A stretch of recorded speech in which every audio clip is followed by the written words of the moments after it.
হ্যাঁ মুক্তিযুদ্ধ কি ভুল ছিল কিনা। ইয়েস, মুক্তিযুদ্ধের মিস ইউজ হয়েছে, আওয়ামী লীগ এটা মিস ইউজ করেছে। জাহেদ ভাই অনেক বিস্তৃত ফ্রেমওয়ার্ককে নিয়ে অনেক কয়েকটা কথা বললেন, কিন্তু আমার কাছে মনে হয় যে আমাদের চাওয়ার ভেতরেও ওই যে সংকীর্ণতাটা কেন চলে আসে, কারণ আমরা জানি না যে আমাদের চাওয়ার লিমিটটা ঠিক কত বড় হতে পারে। যেমন স্বাধীনতার কথা আসলে বা মুক্তিযুদ্ধের কথা আসলে যে মুক্তিযুদ্ধের এই ব্যাপারটা আলোচনার কি দরকার আছে নাকি নাই, এই প্রশ্নটা করার আগে আমি মাঝে মাঝে আরেকটা প্রশ্ন জিজ্ঞেস করি। এই দুই একদিন আগে বেসিক্যালি 16 ডিসেম্বর 26 মার্চ এই যে দিবস আসলে কেউ এই স্বাধীনতার আলোচনা এটা দরকার নাই, অনেক পুরাতন হয়ে গেছে, আর কত চর্বিত চর্বণ। কিন্তু তাদেরকে যদি পড়া দিলে ইতিহাসের আলোচনা কোথায়? তারা তিতুমিরের বাঁশের কেল্লার আলোচনা করতে পারে, 1947 এর আলোচনা করতে পারে, অন্যান্য সব আলোচনা ভ্যালিড, কিন্তু 1971 এর আলোচনা অনেক পুরাতন, এটা আলোচনা করা যাবে না। এই যে এইটাই ব্যাপারটা মানুষের ভেতরে যখন খাইয়ে দেওয়া হবে তখন একটা পর্যায়ে মনেই হইতে পারে হ্যাঁ মুক্তিযুদ্ধ কি ভুল ছিল কিনা। ইয়েস, মুক্তিযুদ্ধের মিস ইউজ হয়েছে, বাট দ্যাট ডাজন্ট নেসেসারিলি মিন ব্যাপারটা লেজিটিমেসি নাই হয়ে গেছে। কেউ যদি কোনো একটা ঘটনার মিস ইউজ করে তার মানে ব্যাপারটা আমাদের কারেক্ট পথে ইউজ করতে জানতে পারাটা জরুরি। আমাদের উচিতটা হলো ঠিক আছে আওয়ামী লীগ এটা মিস ইউজ করেছে, ওইটাকে রাইট পথে ইউজ করার জন্য কিন্তু কালিক ভাই কিছু কথা বলছিলেন, খুবই গুরুত্বপূর্ণ কথা বলছিলেন। জায়েদ ভাই একটা কথা বলেছেন যে ইতিহাস চর্চার জায়গাটা যাতে অবারিত থাকে, যে যার মতো করে করতে থাক, তাতে আমার ব্যক্তিগতভাবে পছন্দ হোক চাই না হোক। এখন একটা কথা, এই কথাটা খুব গুরুত্বপূর্ণ, এই জন্য আমি মনে করি যে বাংলাদেশের মুক্তিযুদ্ধটা গুরুত্বপূর্ণ কেন, এবং মুক্তিযুদ্ধের সাথে এই যে অনেকগুলো আন্দোলন এগুলো কখনো মুখোমুখি না। যারা মুখোমুখি দাঁড় করাতে চায় তাদের হয়তো বা ব্যক্তিগত কোনো এজেন্ডা আছে। কারণ দেখেন মোটা দাগে ভোটের আন্দোলন যেটা মুক্তিযুদ্ধের সাথে খুব ভালো মতো রিলেট করা যায়।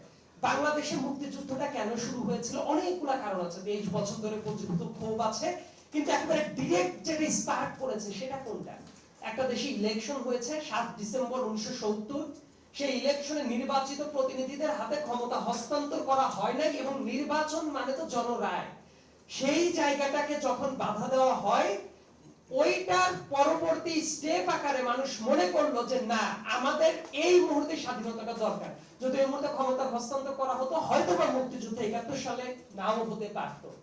এই জন্য আমি বলি যে বাংলাদেশের জন্মের সাথে গণতন্ত্র, ভোট এবং এই যে মোটা দাগে স্বাধীনতার যে ব্যাপারটা এটা খুব ওতপ্রোতভাবে জড়িত।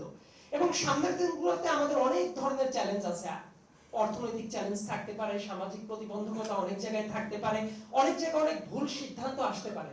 কিন্তু কোথাও কোনো ভুল সিদ্ধান্ত আসার পরে সেটা বললে কেউ যে নির্যাতনের শিকার হবে না, নিপীড়নের শিকার হবে না, সেটা একটা স্বাধীনতার টেস্ট।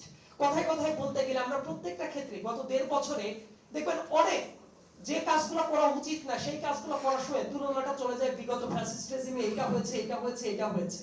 আমরা একটা বার ফিক্স করে ফেলছি যে ওই টাইমে যা হয়েছে ওইটার চেয়ে ভালো আছে কিনা। নো, এটা কোনো টেস্ট হইতে পারে না। ওইটা যা হয়েছে সেটা জঘন্য অন্যায় হয়েছে, আমাদের টেস্ট হওয়া উচিত স্ট্যান্ডার্ড একটা সময়ের সাথে যেরকম হতে পারে। এই ধরনের বাধা আসলে যেটা হয় মাঝে মাঝে আমি মনে করি বাধা আসাটা বরং স্বাধীনতা উপভোগ করার ক্ষেত্রে খুব ভালো হয়। কারণ ভোট দেওয়াটা হচ্ছে এত উৎসবের হতে পারে, এই 2026 সালের 12ই ফেব্রুয়ারি যদি না আসতো বহু মানুষ বুঝতোই না যে ভোট দেওয়ার দিনও মানুষ সাজুগুজু করে ভোট দিতে যায়, উৎসব প্রকাশ করে।